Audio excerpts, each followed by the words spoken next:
Jordan Groves to the show today, Life Unleashed with TLC. What an extraordinary guy. And we just, crossed paths. I want to thank Tony Robbins because such a remarkable man. And he has brought so many people together. And, you stood out to me. I read some of your posts. I read some of your little memes that you did on there, and I loved what you were about. So I kind of did a little bit of homework on you.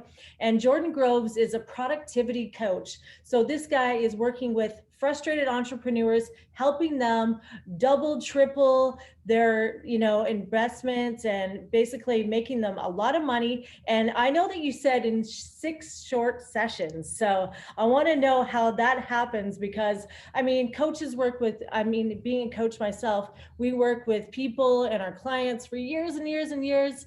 And I know a lot of entrepreneurs and business coaches and life coaches want to kind of keep their clients around, but I like that you're getting them in, getting them out, and teaching them how to do this and reaching their productivity level to the highest peak performance. So I want to know, not only for myself, but I also want to know for my clients and the rest of the world too. So tell me a little bit about you, share with the audience and share with the viewers who you are and what you're all about. Well, as you said, my name's Jordan Groves. I'm from Wales originally in the UK. Okay. I'm living in Mexico. Nice. And it's absolute paradise here. Okay. What I'm about is, my background was working in the fitness industry as a personal trainer. Okay. So that's where I began. After a lot of jobs before that as well, just trying to find what felt natural to me, what I enjoyed doing, what made me feel fulfilled. And personal training did it for a long time. And what I found with some of my clients was some of them were getting great results and some of them were getting little to no results because they basically just weren't following my advice. So I started getting really frustrated with these clients and I tried everything. I tried the soft approach, it didn't work. Tried the really hard approach, shouted at them, and there was just tears, didn't really work very well. And so then it sent me on this journey of trying to learn more about psychology and what motivates people. And I just found it fascinating why some of my clients were able to just do exactly what I told them to do, and others would just lie to me and they just weren't able to do it. Yeah. And through my research and through lots of feedback from my own clients and asking them lots more specific questions, I found that it's a lot more to do with people's self-image. Absolutely. So I found that if I was only focused on their body and not their mind, what would happen is they would revert back to who they believed they were. Yeah, that old story like Tony Robbins talks about. And Exactly. That's so understandable. And I definitely can relate to that, being in the health and wellness industry for a very long time. And, as people that are overachievers and we strive for excellence, and excellence is what is acceptable to us, it's very hard for us to understand that people don't want it as bad as we do. And I can see how that could be a roadblock for a lot of people because we see they get results for the first little bit and then they start to shine and, their shoulders come back a little bit and they start to perform better in all areas of their lives. And then what happens is that old belief creeps back in. I'm not good enough. This isn't for me. I'll start again when I lose some weight. I'm embarrassed to go to the gym. And it trickles into their business, as and their personal lives, their relationships, all of their relationships. And so I love that because I want to learn this stuff as well. And not only for myself, like I said, but for all these people out there, because what does it take to be a successful human being in all areas of your life, not just one? So how do you tap into that? And what are your strategies to make them their best self? Well, I tap into it by, first of all, finding out about what motivates them, what drives them. And this is where I feel that people always fall short on their goals. So whether it's your goals with business, health, relationship, anything at all, people just don't go deep enough. So with my clients, and I'm sure a lot of coaches use this, where you just keep asking why and you keep digging and digging and digging until you get to an emotional connection to their goal. So that's what I do with my clients. Because when you first ask someone, well, most of my clients that I work with, like I said, they're all entrepreneurs. So their number one goal always is money. It's always based around money. So they say, right, I want to earn X amount of money per month, per year. and I'll say, okay, well, why is that important to you? And then the first answer is usually, more security. It will open up more doors for me. I want to create generational wealth and all these things. And then I'll say, okay, well, why is that important to you? And then they look a little bit confused for a bit. Then they start thinking, and then they give me another answer, and I say, well, why is that important? And we just keep going and going and going and going. And sometimes it'll take 5 questions from me, and they'll connect. They'll get the idea, and they'll start being a bit more open and a bit more honest. Yeah. And then sometimes it'll take 10, even 15 questions sometimes of just basically the same question, just repeating what they've said over and over and over again until I can see that we've really got to that deep-rooted reason. And once I understand what drives that person, and once they understand what drives themselves, then we can start building a strategy around their real reason, their emotional connection to the goal. I love that. Okay, so let's be hypothetical here. And let's say I'm your client. I've come in and I'm a single mom and I'm raising my 3 kids and I have barely any income. I lost my husband or we're divorced, and basically I need money to support my kids. And I have the same old story, the same old belief that I can't make money. The husband makes the money. And what am I going to do now? And I have no hope. I have no faith left in, being able to do this. And I feel as if, it's kind of the end of the road for me, and I can't feed my kids. So what belief system would you install and put into my mind so that I could change my beliefs and move forward? Well, I mean, that is it. The belief has to come first, because otherwise there's no point doing anything. That action won't come if the belief isn't there. So first of all, they have to start conditioning themselves on a daily basis. Yeah. So, I mean, typically the clients that I work with, they already have a business up and running. And then they're frustrated with the results that they're getting. But for somebody that you were talking about, if that was the example, then I would just say that they have to start conditioning themselves on a daily basis, with understanding who they are. So things like I give a morning routine, a personalized morning routine to each one of my clients. So some of them that are really fitness based, they love going really hard in the gym, then I'll give them centered around exercise. There'll be a lot more exercise in it, whereas some of my other clients, they're not overly keen about doing exercise in the morning, so theirs will be a lot more shortened, and maybe they're a bit more open to meditation and things like that, so there'll be a bit more meditation in there and visualization, things like that. So I would say that every single person, no matter what stage of life you're in, everyone has to have a morning routine, a structured morning routine. Otherwise, they have what I would call a casino start to the day. And when you go to the casino, the house always wins, and the house is life. So if you don't control how you're starting the day, somebody else will. Yeah, I love that. And I love that you said that, because I think I had mentioned to you over a text message, I had said to you, thank you, because you had wrote something on Facebook one day, and I don't usually surf through Facebook because I don't have a lot of time for that, unfortunately, but it stood out to me because it really helped me conceptualize that I needed to be into this structured routine. And what happened for me, and I found myself kind of going down this road that I didn't want to go down, was waking up first thing in the morning, checking the likes on social media, and then checking the text messages. And I was getting sucked into that, that rabbit hole of, taking care of everybody else and meeting everyone's needs before meeting my own. And what I mean by that is that my routine is very structured. It's very diligent. And it's like prayer and meditation. Absolutely, before anything, gratitude, watching the sunset, the sunrise. And for me, I was slipping away from that. And it's such a gravitational pull, because it's really like an addiction almost, because you feed into it. And so I've had to stop doing that. And so what I'm doing in the morning is just clearing everything off really quickly and just going to the next screen, going into YouTube, whether it's guided meditation or just turning my phone, keeping it face down. Yep. And that was something that you said in that post that day. And so it really helped me, because it was like, don't feed into that, and don't put your focus on these people, not that they're not important. And of course they are, because they're my clients and friends and family, but meet your own needs first. And thank you for that, because that was valuable, because I really needed to be reinstated and just a refresher and just kind of a reset and go, okay, this is what allowed you to be so successful before, and what are you doing now? So I've actually cut everything off. So before 8 a.m., I'm not allowed, this is me not allowed. My rules. So my restrictions, I'm not allowed to text anybody back. I'm not allowed to check emails, not allowed to go onto Instagram, not allowed to go onto Facebook. And so let's say we're, not even halfway through the week.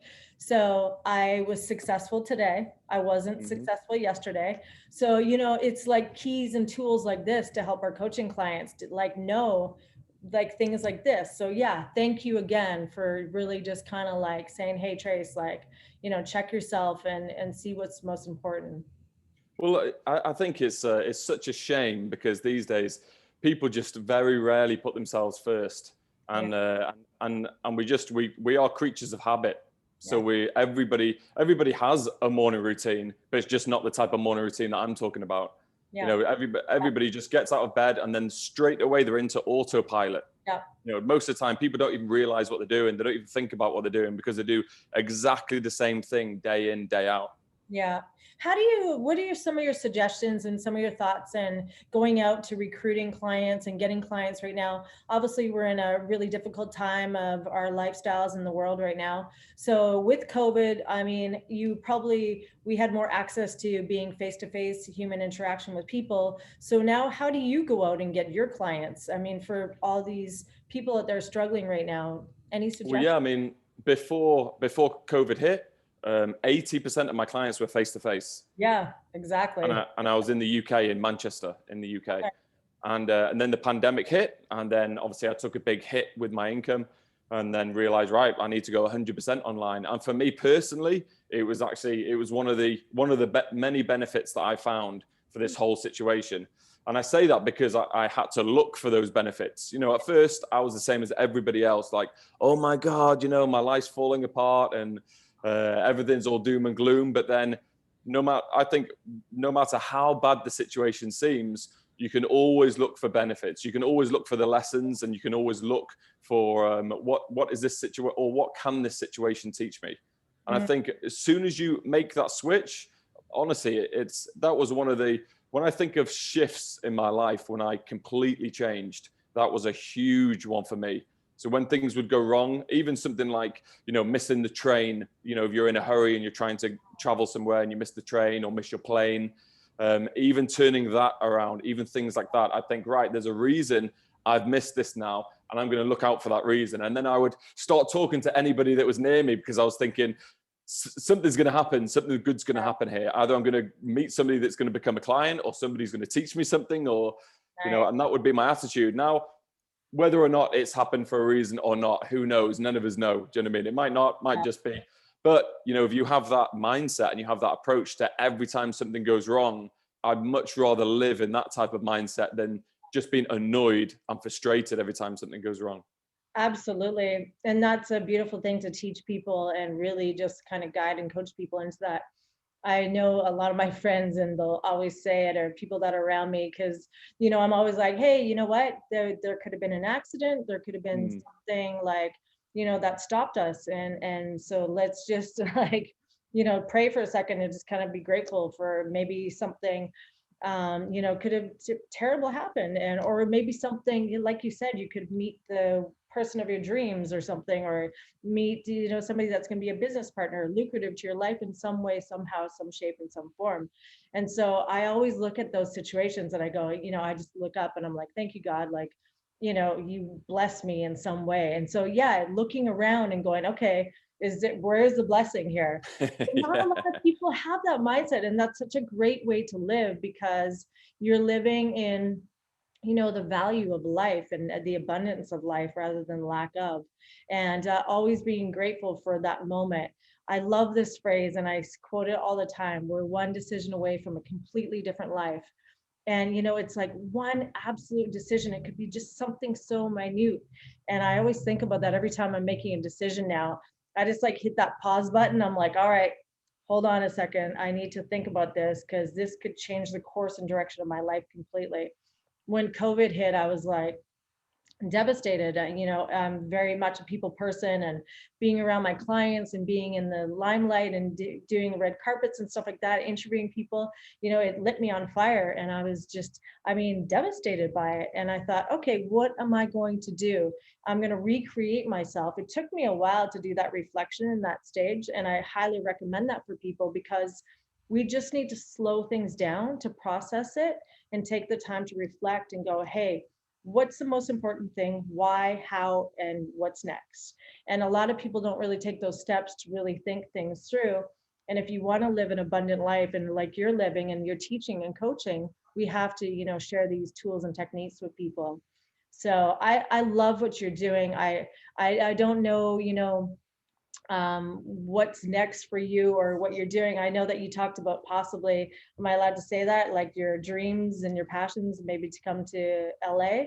Okay, Yeah. cool. So I want to talk too, like what brought you from Wales to Mexico? Because that's a pretty large move as well. I mean, that's very brave. And obviously you're doing well out there and you're enjoying it. So what was that Well, shift like? I mean, it was, I'm an open person, so I'll share what happened with you guys. So my dad had a terminal illness. Oh, So I went back for Mother's Day in the UK at the time, and then the pandemic hit while I was at home in Wales, because I okay. was in an apartment in Manchester. Yeah. And I thought, well, what's the point of me going back to an apartment and being on my own if I'm going to be on lockdown? This is a good opportunity for me to spend some time with my parents, Yeah. and especially because my dad was ill anyway. Yeah. So I actually started helping my dad exercise in the back garden. He was started feeling a lot better, and then he ended up getting COVID, and then within 2 weeks he died. I'm so sorry. I'm so sorry. So he was it was just the finishing touch for him, because he already had respiratory problems. So he had a rare disease called idiopathic pulmonary fibrosis. Okay. So it's a tearing of the lungs, Yeah. and makes it very hard to breathe, and you can get out of breath walking 10 feet, 20 feet. Mhm. So he was already struggling, and then when he got that, his immune system had no chance. Oh, So I'm so sorry for your loss. And, what a blessing to be able to spend that time with your dad before exactly, he yeah. moved on. And again, we have these little blessings that, we're able to spend that time with our family, and you were there to be with your mom as well. And, unfortunately, the end outcome is, the loss of your dad. And yeah, Mm. definitely. And so you've turned not only like moving, like doing all these things, transitions, losing a parent. I mean, and you're still, a role model and doing these things for people and guiding them in the right direction. How do you find the strength yourself to come through something that traumatic and be able to help others Well, at the same time? I'm very big on reflecting, Mm, and thinking about what's happened. Rather than allowing the emotions to control me, I like to just sit down and think, right, are these emotions serving me in some way, or are they crippling me? And after my dad passing away, then they were just crippling me. I'd stopped doing my morning routine. I was obviously just grieving. I was sad every day. And obviously there's nothing wrong with that. Everybody needs to grieve. You have to grieve. It's part of the process. But this just kept going on and on and on. And I've just never been the type of person where I would allow myself to feel, really low and down every day. So I thought, right, I'm going to allow myself to grieve. If I feel like crying, I'm going to cry. But I'm not going to keep getting out of bed at, 12 o'clock in the morning, 12 o'clock, 1 p.m. and staying in bed all morning, because I know all these things are adding to me already feeling low as it is. So I may as well try to make myself feel as good as I possibly can. So then I came up with a different morning routine, and I actually started swimming in the sea there, and it was freezing cold. I but imagine. but the shock of being in that freezing water, I could only last about 10 minutes in there, because then my head would start hurting because it was so cold. So I'd come out, but just the shock of it, made me feel alive. And yeah, I just reflected on um, all my emotions. And I thought, well, yeah, I'm very sad that my dad's obviously not here, but the best thing for him was for him to pass away and not be here, because he wasn't enjoying life anymore. You know, I know it was having a huge impact on his self-esteem and his confidence and things like that, because, you know, he went from this person that was in very good shape to then not being able to walk for 20 feet. And then every time he was going to the hospital each week, they were telling him that something else had gone wrong, and then he was going to have another piece of equipment attached to him. And it was affecting his pride and his, it was having a huge impact on his spirit. So I just what really gave me peace was just realizing and understanding. Obviously, this all depends on what your belief system is. I'm not religious, but I do believe that we go on to somewhere else. Now, you know, if you want to call that heaven, it doesn't bother me. I can call it heaven. It's no problem.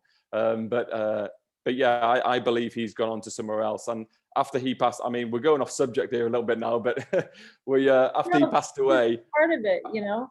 I always think it's really important. If you're struggling with something, it's really important to educate yourself as much as you possibly can.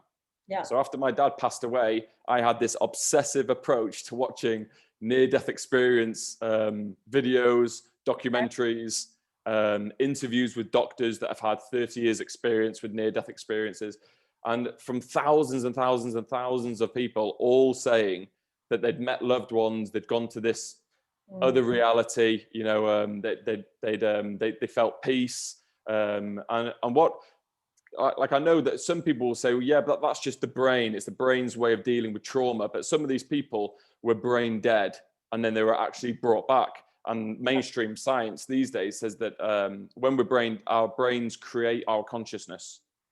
If you're brain dead, how was this person able to describe exactly where the doctors were standing when they were operating on them? What was happening in the next room? Sometimes even miles away, what a loved one was wearing and what they were doing. Yeah. So there's definitely something else going on, and just through that research myself, and it was only a few months of doing it. Just through that research, it really gave me some peace and strengthened my belief that, you know, there is life after death. I love that, and I do believe that. I'm not like super religious. Obviously, I believe in, you know, God and a higher power, and I went through a similar experience and lost my mom in 2011 due to cancer, and, you know, the whole thing of you know, a very strong woman and all of a sudden deteriorating down to under 100 pounds, and, you know, it's a really a propelling way to like change and grow. For me, the same thing, you know, changing your state, as we talked about, changing your state. For me, it's you're jumping into that freezing cold water and like you're changing it right away, because it's like we have to do something to move forward. So for me, I was like training and working out like twice a day, and it was like 3 times a day sometimes, and I was dealing with my stress that way. And I ended up becoming a bodybuilder and becoming very successful at it. And I never thought in my whole life, I mean, I was always into fitness and great shape and an athlete, but for bodybuilding, I was like, no, that's not me. Like, you know, all these other people do it. And I've seen these people in California when I'm in Canada. And it was like, oh my gosh, I'm actually doing this. But for me, I just wanted to push the body to like that point where it was like, you can't excel or get any better. And that was my way of dealing with my pain, and just like releasing it through my body, releasing it through, you know, my passion, and all of a sudden going, okay, I'm at the top of my game. I have nowhere else to go from here. But then I realized, I kind of looked back down into my body and I was like, okay, I did it. I got through this, because my pain was so excruciating of losing my mom. It was like, wow. And, you know, and you don't realize what you're going to push yourself to until you come through the other side. So it sounds like you did that as well. And these experiences really shape us to be able to help other people. You know, I mean, I could go on and on about the experiences, and I'm sure you have other experiences too, but it allows us to be better leaders, and, you know, and to be able to share our experience and our strength and our hope. And like, what did you do when this happened? Now, you know, you can speak to your clients and say, hey, you know what, maybe they're down in their business, they're not doing very well, their productivity level is completely, you know, in the tank. And you're like, hey, you know what, I lost a parent too. This is how I did it. And, you know, and this is what you can do. Just get up. Today is going to be different today. You're not going to sleep until 12. You're not going to sleep until 1. You're going to get up at 5 a.m. You're going to get up at 6 a.m. You're going to eat at this time. You're going to do this. Because a lot of the people that I realize with my clients and just even friends and people that have suffered, especially through this pandemic, is getting them back on a routine is the biggest thing. And, a lot of the stages of grief as well. And the stages of grief are, frustration, sadness, anger, but keeping people on a routine of what their schedule was like before really helps to snap them out of that and get them back into that state that we need them to be in, and for ourselves as well. So I'm like really looking forward to seeing what kind of coaching programs you do and stuff like that, and I want to be able to share your knowledge with the rest of the world too. So any advice for people out there right now struggling and going, they're at the place where they're like, I just don't know what to do. I moved my business from this to online. What do I do? What's the next step for me? How do I do this? Well, I think start with the end goal. This is what I do with all my clients. So I work through 6 weeks of coaching. So Okay. we have one session each week, and then it's broken down into different areas each session is. And I speak to all my clients twice a day, and I call it ruthless accountability. So they have to send me a video in the morning, tell me what they've got planned for the day, what the schedule is, how they've designed the schedule, what the priorities are. So I have something called golden tasks. So there's 3 golden tasks that they have to focus on each day, and then everything else comes after that. Okay. All their other responsibilities come after that. Because what I find with business owners is a lot of the time a lot of the time is taken up by maintenance tasks. So just tasks that are just keeping the business going, but you're not actually progressing as a business. So what I do is I help my clients focus on the golden tasks that are going to really help them progress forward. And if those other tasks are not being done, then obviously that delegation needs to come into it, which is something that a lot of business owners also struggle with. They struggle with giving somebody else that the responsibility, because they know, at least at first, that person's not going to do it as well as they do it. Okay. Yeah, no, I agree. What are some of the top biggest problems for business owners, for people in general, that are setting them back in their businesses and their relationships, in your opinion? I would say the biggest problem, especially with entrepreneurs, is Mhm. that they are forward thinkers. Yeah. So they're very, very, very often their mindset is in the future all the time, on the goal. So number 1 is they struggle to enjoy the present moment. That's Wow. number 1. Yeah. Number 2 is that they never reward themselves, or very little.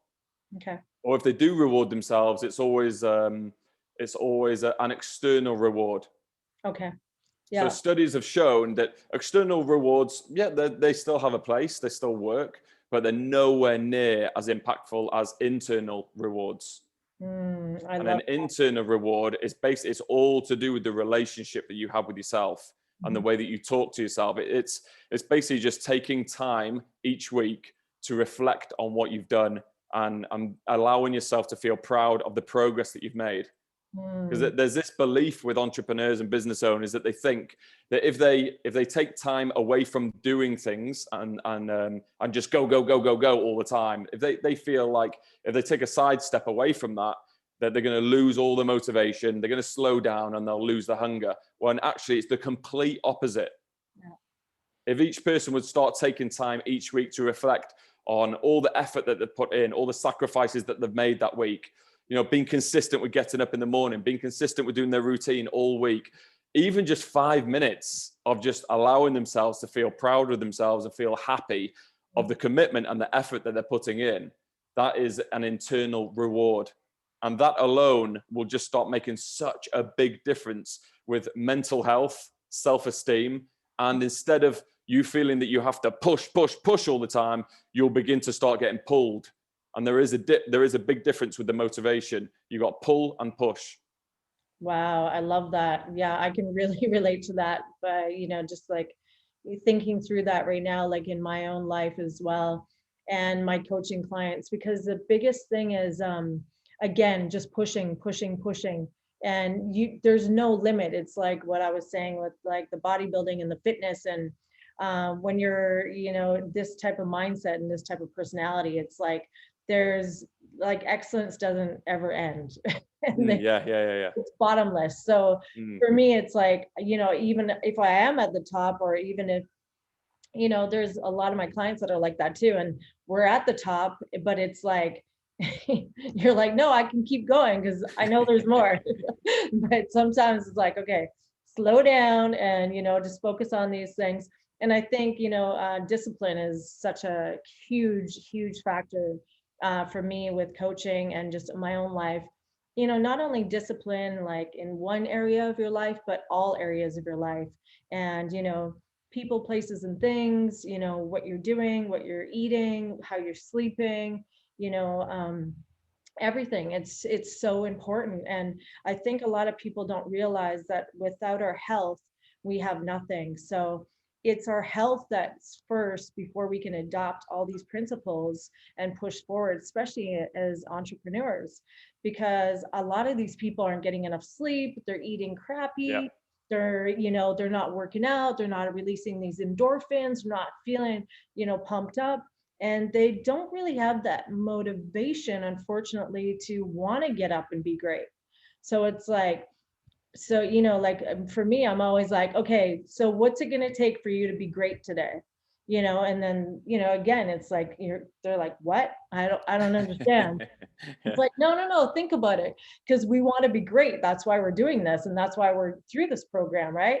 So, and then it's just like you see the light go off, and it's so exciting to watch people just like manifest this and go, 3 or 4 days later and go, hey, remember when you asked me that question? Well, I've been really thinking about it. And whenever I get that text or that email, I'm just like, my heart just sinks. And I'm like, okay, great. There it is. The light bulb went off. So I want to challenge everybody, like ask them, like, what's it going to take to be great? And what does great look like to you? Because Yeah. great looks different to everybody. So, adopting these different philosophies and like really thinking about the best one that I love. And this is what I try to do on a daily basis. I'm not always successful, but I really work at it.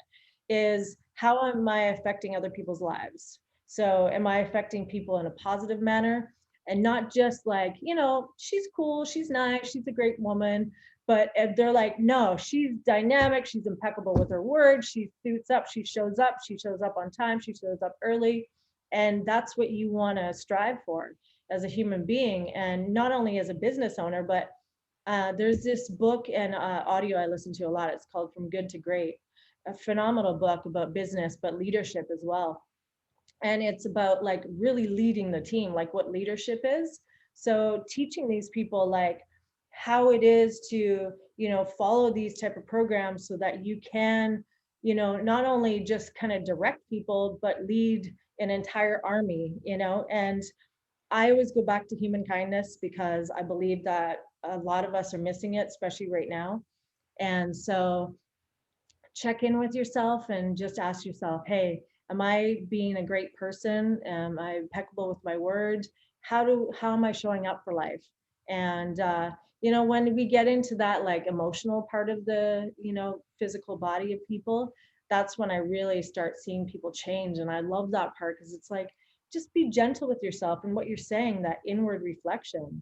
It's so Well, big. yeah, this is something that I've been talking a lot about recently with other friends who are also coaches, Yeah. and we've been talking about the masculine energy and the feminine energy. So Yeah. the masculine energy is all about go, go, go, do. And Yeah. then the feminine energy, and this is by no means am I talking about men and women. I'm Yeah. just talking about the two different energies. Got it. And then the feminine energy is more going inwards, connecting to your emotions. And a lot of I just seem to attract more men than women. Yeah. Or For coaching yeah, clients. Okay. yeah, for my coaching clients, yeah. And a lot of the guys that I work with really struggle with going in Yeah. because they're so conditioned and they've tapped into their masculine energy so much that they really struggle to tap into their feminine energy, and they don't like it. It's almost like they're trying to resist it all the time. Yeah. So And that is a really tough one. That is a great subject because the polarity and like dealing with that, not only, in business, but personal relationships too. And yeah, from my experience, and I'm going to be totally transparent, it's I have very strong masculine and feminine. And so it's like really on and or it's really off, or it's really on and really off. And so what I mean by that is that I'm a very strong, independent woman, but I'm also very sensitive and very loving and calm. And so what I do is I tap into that, and I I I try to tap into that with a lot of men, and that scares them because they don't Right. know what it is, and it's an unfamiliar feeling. And I'm supposed to be strong man, and you're a woman, and I'm gonna be, Yeah, yeah, I'm a yeah. dude, and I'm like, no, this is okay. This feeling is unfamiliar, and that's okay. But you just let's just let that go for a minute and pretend I'm not a woman, and this is just, like let's just let that guard down and let that big armor off of you and go, Mm, okay, this is okay. Like it's a safe place, and it's okay to have that feminine side. And I really want a lot of men to realize that, because it's such a beautiful thing. And think about relationships, not only like business, but professional or personal as well, as like to have that soft side of a man, and that feminine side of a woman, and that strong side of a woman, and to mesh them together. I mean, that's like a soul on fire. And I mean, yeah. that is incredible. So that is in itself, a different coaching techniques for people. So Well, I yeah. mean, if can you imagine if both partners were had some coaching on this, the impact that that would have on relationships around the world, and also on your professional relationships. Yeah. When because it's going to take your communication through the roof. Oh yeah. If you're Huge. able to tap into both energies and you're not just one dimensional, then it's going to make you more dynamic as a person. Your communication is going to improve, your networking is going to improve, I and love obviously not to mention your relationship. Yeah, no, that's very true. And it's such it's strong thing, and it's very powerful. But again, it's that like press the pause button. I always like pretend that little stop button or whatever it is at Staples. So I have like massive pause buttons in the air because there's sometimes where I'm like, okay, stop, like don't say that. And I'm like, okay, no, you can say that. And sometimes it's the right thing, and sometimes it's not. But for a lot of us, it's like just controlling our words, and controlling, just having control over not saying something and saying something, and so a lot of people struggle with that, where they're like, oh no, no, no, no, no. And it's like, no, no, no, if you just took that 1 second to just breathe and just go, okay, how is this going to affect this conversation? How is this going to affect my relationship? How is this going to affect my decision, in a business deal or a contract? And so I think if everybody just takes a minute just to breathe and I just, think I read something a few years ago and it's really stuck with me, and it said that we don't listen to understand, we listen to reply. yeah, I heard that on audio just recently too. Right. And I Yeah, just found that so interesting because yeah, it reminded me of relationships that I've been in, where in the heat of the moment you're having an argument and you're just both trying to be right. And you've completely forgotten that you're actually trying to solve a problem. And then you're both just bringing up things from the past, and yeah. one's trying to up the other one. And yeah, it's Yes, I did actually hear that recently. Yeah, and the woman is like has all this information from like, however long your relationship was. So it's like 7 years ago. You're like, and you did this, and rattling off this, and you're like, whoa.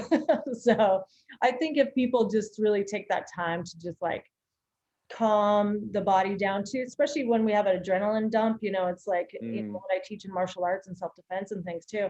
When you have that adrenaline dump and you have that, it's like fight or flight. So you're reacting. So if we keep our nervous system calm, we're able to handle a lot of things in a better manner, and especially like in all areas of our lives. So I challenge everybody as well. Get your pause button, slam that thing high up in the air. Whether you have to do it in the, like just do it. Who doesn't matter. And just breathe, take a breath in, take a breath out, and then answer the question. Or in the middle of a fight, it doesn't matter. Just close your eyes if you have to, just calm yourself down, take a deep breath, and trust me, it works. I've been using that for a very long time, and it's helped me in a lot of different situations. You know, I am so excited to hear more about you. I want to share with the audience how we can get a hold of you, you know, how they can get your coaching programs, and where to find you. Sure, yeah. So they can find me on, I mean, I've got a website, but I'm rebranding at the moment, so it's not live at the moment. So the best place at the moment would be on Instagram or Facebook. So Instagram is at Jordan Coach Groves. Okay. So Jordan is, it's not spelt the same as Michael Jordan, it's an O-N, Jordan. Jordan. Okay, good to know. See, I didn't even notice that. Okay, good. And Groves, Groves. And Yes. he's also a friend of mine on Facebook. So if you guys want to go in there, I'm going to put up a clip of this. And we're also going to share this on my YouTube, Traci Lynn Cowan, Life Unleashed with TLC. So having exceptional people around us, having exceptional reasons to be better people, and just teaching us and coaching us to be better, do better, and live a better life. Jordan Groves, you are a perfect example of that. You know, I'm very blessed to have met you, and I want to learn more. We definitely need to do a segment number 2. And I hope you guys reach out to Jordan, get some coaching from him, find out what's going on in these 6 weeks, and make it happen today. So thanks again for being here today, and I Thank you. look forward to the next segment. And yeah, we welcome you with open arms. So whenever you're ready to come back to LA, we're actually excited because LA just opened up their outdoor restaurants again and gym. Brilliant. So we can get back to the gym and keep people's Nice. minds and bodies in shape. Yeah. Definitely. So thanks again for coming on the show, and we'll talk to you soon, Jordan. Thank you. Thanks Bye. for having me. Bye now.